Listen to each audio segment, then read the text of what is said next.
Welcome, Sharp Iron Riders, to the train station with SpinDiesel. Today's training session comes from January 30th, 2021.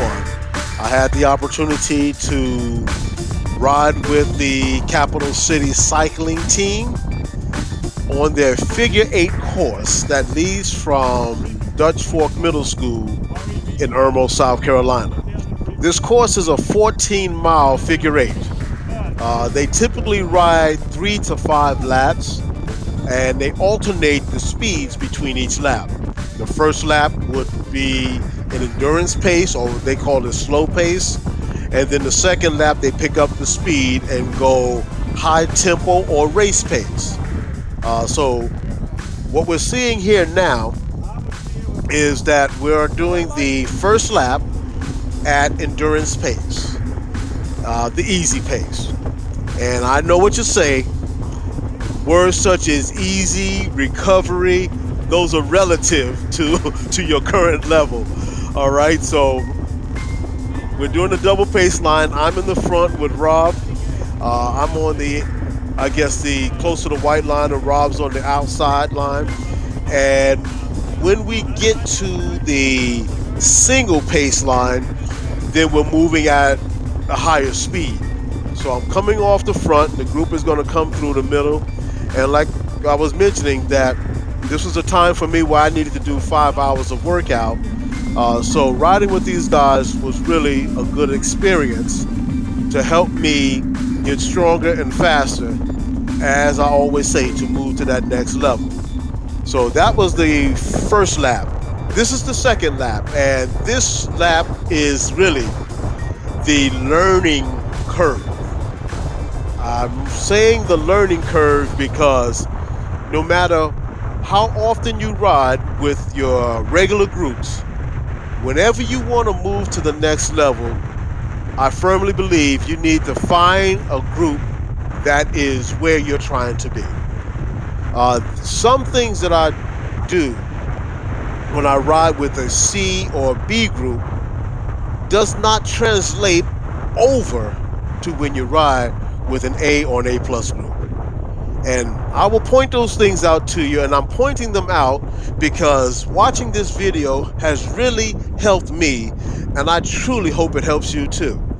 The first thing that you have to come to recognize is that Paceline skills are essential. Now, case in point, when we were doing the double pace line, you notice how I went to the outside from to the right, and then Bob went to the left because he was on the outside, and the group went through the middle.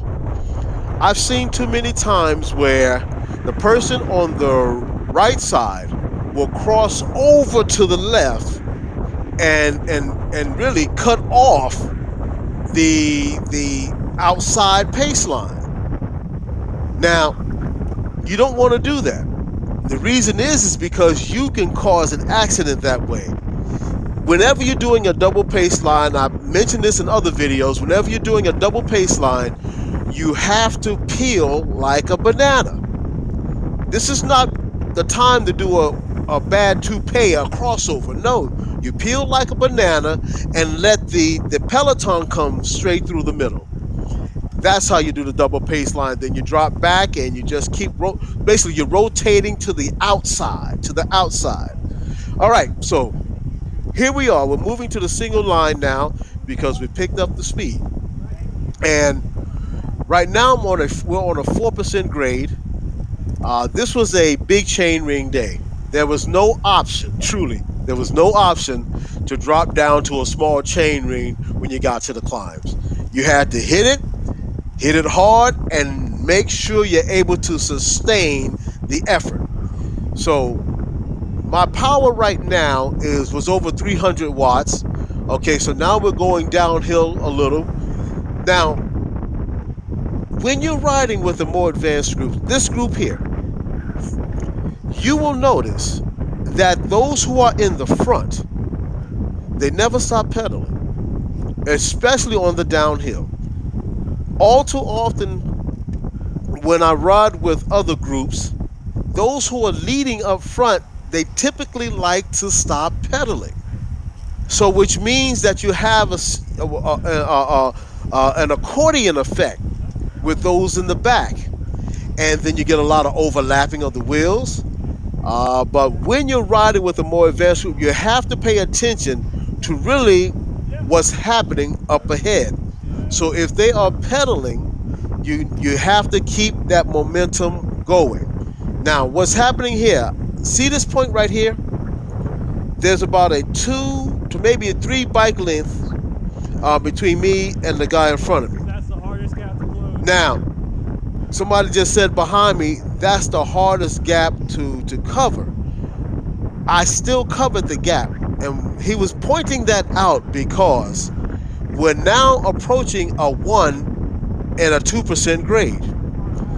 When you're riding with a more advanced group, and those gaps come about two bike lengths, if you don't cover that right away, you will see in this video how the gap continues to increase. And I was listening to not listening to, I was watching Chris Horner on a YouTube video, and he talked about when to attack or accelerate on a climb. What Chris Horner was saying was, don't use all your energy trying to attack at the bottom of the hill and then not have any gas left in your tank when the pace picks up in the middle or at the crest. I want to point a couple of things out right here as we're coming down Shady Grove, crossing Kennelly, and going on to Freshly Mill. The gentleman in the red helmet, the blue jersey, and the gentleman right there in the black and red jersey. You see what happened? As soon as they crossed, where they immediately picked up the pace and got back to tempo speed. Now, I watched that happen, and so now I'm trying to close the gap. Okay. My wattage went from 2 1/4 to over 300 now, trying to close the gap. Up on a wheel. You heard that? He said, hop on the wheel. Meaning that, listen, if you keep allowing the gap to form like that, they eventually going to get away from you. So they were behind me, stronger riders. They jumped in front. They covered that 2 bike lengths that I had let get ahead of me. And that was good for me. They were very, instrumental with me staying with the group. So if you find yourself riding with an advanced group, watch the accelerations. Watch the accelerations, and you will see the accelerations. The comfort zone will tell you, well, they're not that far ahead. It's only 2 bike lengths. I'll just pick up my cadence. I'll just ride a little harder and jump back on the wheel. When you do that with a more advanced group, you will find yourself expending more energy to cover 2 bike lengths. Once you let it get away from you because you're out of the draft, than you would have if you had just accelerated when it first occurred. So the key is be prepared. Be in the right gear ratio so when the accelerations come, you can easily spin and jump on that wheel. You will save yourself from burning unnecessary matches, as we say, when accelerations come. Now, right now we're on a downgrade, a negative 1% grade, and I'm soft pedaling. But now the road is leveling off, and the wattage is picking up, and so is the cadence, and also so is the speed. So as I'm watching these guys, and you notice how smooth they are in their cadence, nice circular motions. That's what you want to see. Nice circular motions, and that comes from training. And whether you're on the trainer, whether you're on the road, whether you're on rollers, it comes from training. You do not get better just sitting around. You have to get on the bike. You got to put time in the saddle. And then when you want to move to the next level or level up, You have to move with the groups that are doing what you're trying to accomplish. So the Capital City Cyclists, let me get it right. The Capital City Cycling Team, okay? They are working just as their name says, a team. So when someone is up front, they'll keep the momentum to keep the team together. And then when they drop off, if someone is struggling because of the draft, they'll give you a chance to give you a wheel and pull you back up. That's how you want to work. That's how you stay with the group. So right now, I'm pushing about what's that? I was up to 276 in my watts. My RPMs are right now 85, 95, and that was good for me. I like keeping a higher RPM so that I don't have to push so many watts per pedal stroke. Okay, now this is something. Here we go again. You see that gap is forming. Now, ordinarily, I say, hey, no problem. We're on a downgrade. I can catch them. I'm heavier. I roll faster. But guess what? It wasn't happening. And the reason why it wasn't happening is because the lead cyclists, and when you ride with more advanced riders, you will notice that even on the downhill, they still pedal. That's a key factor. They still pedal. That way, they just keep keep their legs moving. Too often on the lower levels, when I mean the lower levels, I'm talking about the C club, the C club riders or the B club riders. They want to rest and coast on the downhill, and that's understandable. You know, that's probably based upon their level. But as you want to get better, you got to pedal through everything you can. Even on corners, you got to learn how to pedal through corners. All right, so we're rolling right here. Now he's going to say something to me. Not finished yet, brother. All right. What just happened was he complimented me with covering that gap, getting back on the wheel. But I want you to watch something. Was it Mad Duck? Watch what Mad Duck does. You see that? Just like Chris Horner had talked about. Somewhere in the middle of the climb, as we went from a 0 to a 1%, I was on Mad Duck's wheel. But when the climb hit 2, 3, and 4%, they picked up the pace. So what happened? I couldn't match the pace. Now, if you're saying, well, why show that? Why show this video showing you getting dropped? Why? Because it's helping me, and I know it's going to one day help somebody out there. It may just help you too. See, I don't mind getting dropped for as long as I learn something, as long as I can pick up something. Okay? What I'm picking up here is that there are certain techniques that you need to learn to get better. And when you learn those techniques and then you learn them to the point where you can share them with others, then you become a master of that technique. So I've done this before with other groups, and seeing that I'm able to ride for a period of time with what I consider one of the best group of the best cyclists in Midlands, hey, I was happy.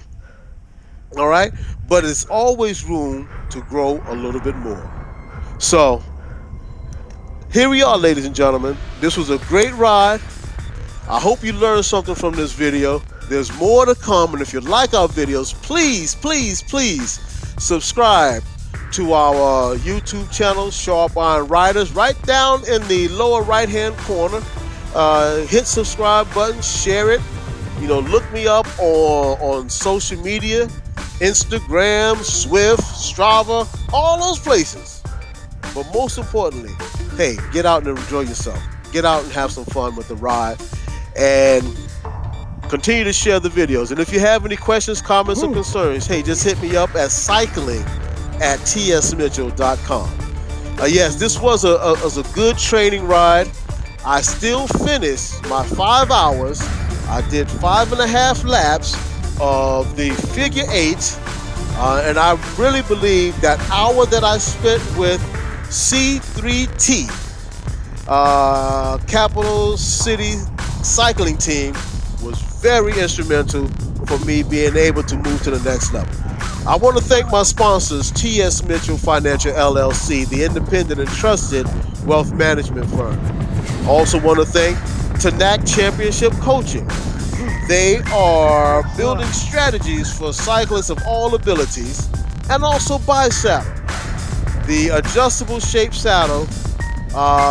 They help me train without pain, okay? And once again, a big shout out to Capital City Cycling Team. Hey, this was a great time to get out and meet new people and enjoy the ride. So remember, in your walk of life, may your road rise up to meet you. May the wind forever be at your back. May the sun shine upon you with this warmth, and may the rain fall upon you ever so gently. Until the next time when we can roll together, may the God of heaven hold you in the hollow of his hands. I am Tyrone T.S. Mitchell, a.k.a. SpinDiesel, and this has been another Sharp Iron Rider SpinDiesel production. Be well, be blessed, and be your best.